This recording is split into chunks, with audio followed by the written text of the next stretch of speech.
జగన్ గారి వల్ల అవుతుందా? ఎలా అంటే జగన్ గారి వల్ల అవుతుందా అవ్వదా? ఎందుకంటే 2019 ఎన్నికల్లో ఏదైతే 175 సీట్లకు గాను 151 సీట్లను అప్రాతిహతంగా గెలుపొంది ప్రభుత్వాన్ని స్థాపించినటువంటి వైఎస్ జగన్మోహన్ రెడ్డి గారి వల్ల ఈసారి 2029 ఎన్నికలు కావచ్చు, 2028లో రావచ్చు, మొత్తానికి ఎప్పుడు వస్తాయండి ఈసారి ఎన్నికల్లో అలాంటి ప్రభుత్వాన్ని స్థాపించడం జగన్ గారి వల్ల అవుతుందా? ఎందుకు అవ్వదు? ఆల్రెడీ 2019 ఎన్నికల్లో ఇంచుమించుగా 151 సీట్లు అయితే కనుక సాధించాడు కదరా బాబు, ఇప్పుడు అవదంటావేంటి అని చాలామందికి డౌట్ రావచ్చు. కాదు, 2019 ఎన్నికల్లో లాగా ఈసారి జరగబోయే ఎన్నికలు అయితే ఉండవు. అప్పుడు 151 సీట్లు వచ్చినాయి. కానీ నాలంటోడే అడుగుతాడు ఏమని, 151 సీట్లు వస్తే ఏమైంది 2019లో? 2024లో 151 కాస్త 11కు పడిపోయినాయి కదరా బాబు, ఇంకెక్కడ జగన్ అని అయితే చాలామంది మాట్లాడచ్చు. కాబట్టి అలా పడిపోయాయి, 11కు పడిపోయాయంటే దానికి కొన్ని కారణాలు కూడా చెప్పాను నేను గతంలో. ఏమని, 3 రాజధానులు ఏదైతే అన్నాడో ఆ అన్నదాని వల్ల చాలా పెంట అయ్యింది.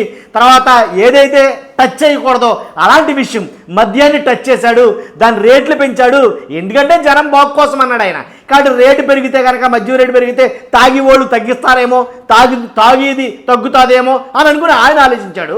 సో అలా కాకుండా అది రివర్స్ అయింది, బూమరంగ్. ఇంకేం లేదు, ధరల పెంపు, కల్తీ మద్యం అని మామూలుగా ప్రతిపక్షాలు బేభత్సంగా క్యాంపెయిన్ చేశాయి. కాబట్టి అంతేకాదు, ఏదైతే ల్యాండ్ టైటిలింగ్ యాక్ట్ ఉందో ఆ ల్యాండ్ టైటిలింగ్ యాక్ట్ కూడా కొప్ప ముంచేసిందని చెప్పాలి.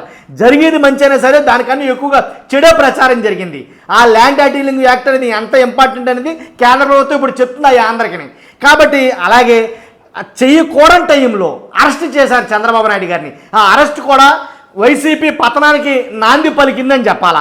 కాబట్టి బూతులతో కొంతమంది నాయకులు, మంత్రులు వైసీపీలో రెచ్చిపోవడం, మేము అధికారంలో ఉన్నాం, అలాగే 2024లో కూడా మాదే అధికారంలో ఉంటుంది అని ఎక్కువగా కొంచెం అత్యాశకు పోయి, లేదా కొంచెం అహం పెరిగి ఖచ్చితంగా కొన్ని మాటలు అయితే కనుక మాట్లాడుకున్న మాటలు, తిట్టకూడని బూతులు తిట్టేసి చెలరేగిపోయారు. ఇవన్నీ ఏదో శిశుపాలుడి చావుకు 1,00,000 కారణాలు అన్నట్టుగా వైసీపీ ఓడిపోవడానికి ఇవన్నీ ప్రధాన కారణాలే.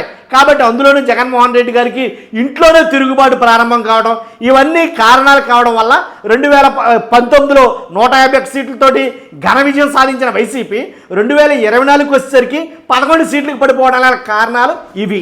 కాబట్టి మరలా 2029 ఎన్నికల్లో కనుక ఈ 11 సీట్లని కలుపుకొని మరలా ఏదైతే 151 సీట్లు మరలా సాధించగలరా లేదా, జగన్ వల్ల అవుతుందా అవదంటే కనుక కొన్ని సందేహాలు ఉండిపోయినాయి నాకు.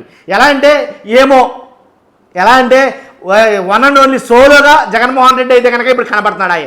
11 మందిని ఉందిలే కానీ ఇప్పుడు కనిపించింది జగన్మోహన్ రెడ్డి ఒక్కలే.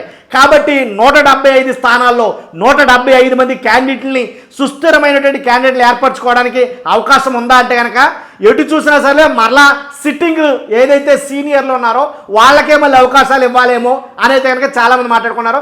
ఆల్రెడీ కొంతమందికి అసలు వాళ్ళు ఇచ్చే తప్పు చేశాడు జగన్మోహన్ రెడ్డి గారు అని నేనంట. ఎలా అంటే ఇప్పుడు మరలా కొంతమందిని తన చుట్టూ తిప్పుకున్నాడు సజ్జల రామకృష్ణారెడ్డి గారిని. నేనైతే వద్దనంట, నా అభిప్రాయం అయితే కనుక. ఇలాగ కొంతమంది అయితే ఉన్నారు జగన్కి క్వార్టరీ కట్టినటువంటి వాళ్ళు. ఇలాంటి వాళ్ళ వల్లే కార్యకర్తలకి, నాయకులకి మధ్య వ్యవహారం చెడిపోయింది, నాయకులకి ముఖ్యమంత్రికి మధ్య భేదాభిప్రాయాలు వచ్చేసాయి. కాబట్టి ఈ రకమైనటువంటి ఇబ్బందులు అయితే కనుక 2024లో చాలామంది చూసారు, 2019లో. కాబట్టి సేమ్ మళ్ళీ అది రిపీట్ అయితే కనుక అదే నాయకులు మళ్ళీ పోటీలో ఉంటే కనుక ఇప్పుడు ఆల్రెడీ నియోజకవర్గాల బాట అయితే పడతాను నేను, ప్రతి నియోజకవర్గం తిరుగుతాను అని అంటున్నారు జగన్మోహన్ రెడ్డి గారు.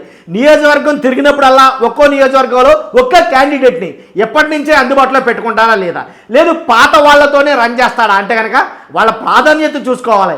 కాబట్టి ప్రాధాన్యత చూసుకుని ఒకవేళ ఆర్కే రోజా గారే ఉన్నారు, ఆ నియోజకవర్గంలో ఆవిడకి వ్యతిరేకత ఎంత ఉంది, వాస్తవంగా మరలా ఈ 2029 ఎన్నికల్లో ఆవిడ నిలబడితే గెలుస్తుందా గెలవదా, ఎందుకని గత ఎన్నికల్లో ఓడిపోయింది, కారణాలు ఏంటి అని తెలుసుకుని అక్కడి నుంచి సరైన క్యాండిడేట్ని ఎన్నుకోవడం జగన్మోహన్ రెడ్డి ముందున్నటువంటి కర్తవ్యం. 175 నియోజకవర్గాల్లో స్ట్రాంగ్ క్యాండిడేట్లు కావాలి, 4 సంవత్సరాల పాటు పార్టీని పోషించగలిగే సమర్థులు కావాలి. అలాంటి వాళ్ళని ఎప్పుడు ఎన్నుకుంటే కనుక, ఎప్పటి నుంచే కనుక గాడిలో పెడితే కనుక పార్టీకి పునరుజ్జీవనం అనేది వస్తుంది. లేకపోతే చాలా ఇబ్బందులు అయితే కనుక ఎదురవుతాయి, దాంట్లో ఎలాంటి డౌట్ లేదు. టీడీపీ 135 స్థానాల్లో గెలిచి, జనసేన 21 స్థానాల్లో గెలిచి, బీజేపీ 8 స్థానాల్లో గెలవడానికి కారణం ఏంటంటే టీడీపీ 135 స్థానాలు అప్రాతిహతంగా గెలిచిందంటే కారణం ఏంటంటే కనుక కూటమికి ఏర్పడటం, కాదని అట్లా అలయన్స్ కాబట్టి గెలిచింది అని అనవచ్చు. దానికి తోడు 135లో చాలా మటుకు కొత్త మొక్కలే. మీరు అవునన్నా కాదన్నా కొత్త మకాలకు ఎక్కువ ప్రాధాన్యత ఇచ్చారు. సిట్టింగ్ సీనియర్ ఎమ్మెల్యేలతో సహా సీనియర్ మంత్రులతో సహా పక్కకు తప్పించేశారు. కాబట్టి అతను అక్కడ ప్లస్సా మైనసా ఒకటే, ఇంకో రెండో ఆప్షన్ లేదు ఇక. కాబట్టి అసలు ఎక్కడ నిలబడితే అక్కడ క్లీన్ స్విప్ చేసిన వైసీపీ ఉదాహరణకి 8 జిల్లాల్లో క్లీన్ స్విప్ చేసింది ఒకనొక టైంలో. అదే 8 జిల్లాల్లో టీడీపీ క్లీన్ స్విప్ చేసింది. కారణం ఏంటి అంత వ్యతిరేకత? అసలు ఒక మాట చెప్తా, కడప అంటేనే జగన్మోహన్ రెడ్డి గారు అంటేనే కడప అనే పరిస్థితి ఉన్న ఆ జిల్లాల్లో కూడా కడపలో కూడా జస్ట్ 3 సీట్లు పరిమితం అయిపోయింది వైఎస్ఆర్సీపీ. కాబట్టి అలాంటి ప్రాంతాల్లో కూడా సరైనటువంటి అభ్యర్థులు కావాలి, పార్టీ మళ్ళీ ఇంప్రూవ్ కావాలంటే కనుక కొంతమంది ఉన్నారు జగన్మోహన్ రెడ్డి చుట్టూ, వాళ్ళందరినీ మైనస్లు చేసేసి మిగిలిన వాళ్ళని ఎవరైతే అక్కడ ఇంపార్టెంటో, ఎవరైతే జనాలు ఎక్కువగా ఇంట్రెస్ట్ చూపుతున్నారో అలాంటి వాళ్ళని ఎతికి నిలబెట్టడం చాలా ఇంపార్టెంట్. కిలోమీటర్కి మనం మైల్ రైలు చూస్తాం కదా, సేమ్ అలాగే నియోజకవర్గానికి చొప్పున ఒక మైల్ రైలు లాంటి వాడిని నిలబెడితే తప్ప వైసీపీ స్ట్రాంగెస్ట్ పార్టీ కావడం చాలా కష్టమైన పని. ఈ 4 ఏళ్లలో ఆటుపోట్లు ఎదుర్కోవాలి, అలా ఎదుర్కొనే నాయకులు కావాలి వైసీపీకి. అలాంటి నాయకులు ఉన్నారంటే కనుక పాత వాళ్ళ వెంక చూపించొద్దు. ఎప్పుడైతే ఉన్నారో సీనియర్లు వాళ్ళ వంక చూపించకుండా, సీనియర్ లేకపోయినా ఆ నియోజకవర్గాన్ని నుంచి ఇంకో క్యాండిడేట్ నిలబెడితే నెగ్గుతాడా లేదా అనేదే కావాలి. మరి అది జగన్మోహన్ రెడ్డి గారి వల్ల అవుతుందా? ఈ 4 సంవత్సరాల్లో జరుగుతుందా? జగన్మోహన్ రెడ్డి గారు చేయగలరా? అలాంటి వాళ్ళు వస్తారా? ఒక మాట అన్నాడు జగన్మోహన్ రెడ్డి గారు, ఏమన్నారు? ఏంటంటే పార్టీలో ఉన్న వాళ్ళందరూ ఒక్కొక్కళ్ళు వెళ్ళిపోతున్నారు, ఏంటబ్బా ఇలా వెళ్ళిపోతే మరి పార్టీ పరిస్థితి ఏంటి? పార్టీ మూతేసేసుకోవడమా, పార్టీ మూసేయడమేనా అనేది కొంతమంది మాట్లాడితే ఆయన అన్నాడు ఒక మాట, ఏమైందబ్బా, పోయి వాళ్ళు పోతుంటారు, వచ్చి వాళ్ళు వస్తారు, నష్టమేందబ్బా, పోయిన వాళ్ళు పోనవ్వండి అని చాలా లైట్గా తీసుకుని సింపుల్గా మాట్లాడాడు ఆయన. కానీ 175 నియోజకవర్గాల్లో 175 మంది క్యాండిడేట్లు నిలబెట్టడం అంటే సామాన్యమైన విషయం కాదు, ఆషామాషి కాదు. మరలా అలాంటి క్యాండిడేట్ నిలబడతారా, ఉన్నారా లేదా అనేది చాలా కష్టమైనటువంటి విషయం. ఫర్ ఎగ్జాంపుల్ వైసీపీ నుంచి వెళ్ళిపోయిన వాళ్ళనే వాళ్ళు చేర్చుకుని, వైసీపీలోంచి ఎవరైతే ఎమ్మెల్యేలు కొంతమంది మంత్రులు అనుకున్న వాళ్ళు వైసీపీ నుంచి ఆ పార్టీకి రాజీనామా చేసేసి ఆ పార్టీ నుంచి బయటికి వెళ్ళిపోయి ఏదైతే కూటమి ప్రభుత్వంలో టీడీపీ తరపున జనసేన తరపున నిలబడి మరలా ఎమ్మెల్యేలుగా మంత్రులుగా అయిన వాళ్ళు కొంతమంది ఉన్నారు. వాస్తవానికి నూజివీడు చూసుకుంటే కనుక కొలుసు పార్థసారథి ఎవరైతే ఉన్నారో, అలాగే గన్నవరం చూసుకుంటే కనుక యార్లగడ్డ వెంకట్రావు, అలాగే మైలవరం చూసుకుంటే కనుక వసంత కృష్ణప్రసాద్, ఇలాగ 1, 2 కాదండి, చాలా ప్రాంతాల్లో కూడా ఇలా వైసీపీ నుంచి వెళ్ళిన వాళ్ళే క్యాండిడేట్లు తీసుకుని వాళ్ళని నిలబెట్టి గెలిపించుకున్నారు కూటమి ప్రభుత్వం. కాబట్టి అలాంటి క్యాండిడేట్లని పూర్వపరాలు తెలియకుండా వదులుకోవడము తప్పే, వాళ్ళు వెళ్ళిపోవడానికి కారణాలు ఏంటో తెలుసుకోకపోవడము తప్పే. కాబట్టి ఇన్ని రకాలైనటువంటి సమస్యలతో ప్రస్తుతం వైఎస్ఆర్సీపీ పార్టీ అయితే ఉంది. మన మామూలు పరిస్థితుల్లో లేదు, ఎరకాటలో పడుంది వైసీపీ పార్టీ. కాబట్టి ఎలాంటి పరిస్థితుల్లో ఆచితూచి నిర్ణయాలు తీసుకోవాలి, కార్యకర్తల మాట ఏంటో తెలుసుకోవాలి నియోజకవర్గంలో. కాబట్టి వాస్తవానికి 2019లో నెగ్గిన తర్వాత జగన్మోహన్ రెడ్డి గారు కార్యకర్తలకు అందుబాటులో లేడు, ఎమ్మెల్యేలకు అందుబాటులో లేడు, తను ఏకఛత్రాధిపత్యంగా పాలించాడు అని ఒక రూమర్ అయితే ఉంది. తర్వాత డైరెక్ట్ ఫేస్ టు ఫేస్ కాంటాక్ట్లు అయితే లేనే లేవు, ఎక్కడ ప్రెస్ మీట్లు లేనే లేవు. ఇలా కొన్ని అపవాదులు, అంటే జనాల్లోకి రాడు, చుట్టూ పరదాలు ఉండాలి, ఇలాంటి కొన్ని అపవాదులు. ఆ అపవాదులన్నింటికి చెక్ పెట్టినట్టే. ఎలాగంటే ఇప్పుడు జరుగుతున్న పరిణామాలు అన్నీ చూస్తే కనుక. కానీ అవి రిపీటెడ్ కాకుండా సేమ్ అవే వాసనలు రాకుండా జాగ్రత్త పడాల్సిన అవసరం అయితే ఉందా లేదా? మరి అది జగన్ వల్ల అవుతుందా అవదా అనేది పెద్ద డౌట్ ఉంది. కానీ నెల్లూరు లాంటి ప్రాంతం చూసుకుంటే టీడీపీకి అంటే కూటమికి 10కి 10 వచ్చిన సందర్భం ఉంది. అదే నెల్లూరు నుంచి గతంలో వైఎస్ఆర్సీపీకి 10కి 10 వచ్చిన సందర్భాలు ఉన్నాయి. కాబట్టి ఎలాంటి కొన్ని జిల్లాల్లో, కొన్ని నియోజకవర్గాల్లో. కాబట్టి ఎలా పరిస్థితి అంటే కనుక ఖచ్చితంగా ఎప్పటి నుంచి కార్యాచరణ ప్రారంభిస్తేనే కానీ అవ్వదని చాలామంది రాజకీయ నిపుణులు, విశ్లేషకులు చెప్తున్నమాట.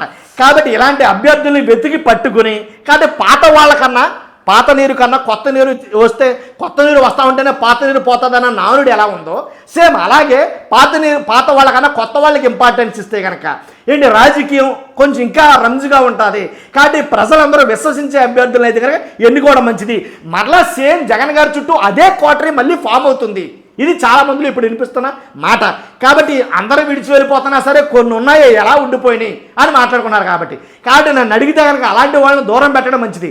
అంటే అధికారంలో ఉన్నప్పుడు జగన్మోహన్ రెడ్డి గారు చుట్టూ 20-30 మంది నాయకులు కనపడేటట్టు, అధికారం పోయిన తర్వాత జగన్మోహన్ రెడ్డి గారు ఎక్కడికి వెళ్ళినా ఒక్కడే ఉండేటట్టు అలాంటి నాయకులను ఎందుకు మండల కింద చేసి తిరగడం అవసరం లేదు కదా. కాబట్టి సరైన వాళ్ళని ఎన్నుకోవాలి ఈసారైనా సరే.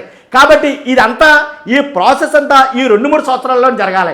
అంటే ఇప్పటి నుంచే ఆల్రెడీ నియోజకవర్గాల వారీగా ఆయన అభ్యర్థులను అయితే సిద్ధం చేసుకోవాలి. కాబట్టి సిద్ధం చేసుకోవాలంటే ఆయన ప్రజా పర్యటన అనేది ఖచ్చితంగా జరగాలి. కాబట్టి అన్ని నియోజకవర్గాలు తిరగాలి. ఆయన తిరగాలంటే అది ఎప్పుడు జరుగుతుంది. కాబట్టి జగన్మోహన్ రెడ్డి గారికి ఇంతకు ముందు అధికారం రాక ముందు కనుక ఎక్కువగా తండలుగా ఉండే మాట వాస్తవమే.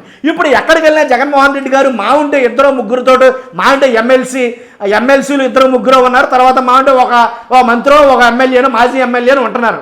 కాబట్టి అదే దాంతోనే మెయింటైన్ చేస్తారు. కాబట్టి ఈ రానున్న రోజుల్లో ఇంకొంచెం కష్టంగా ఉండొచ్చు.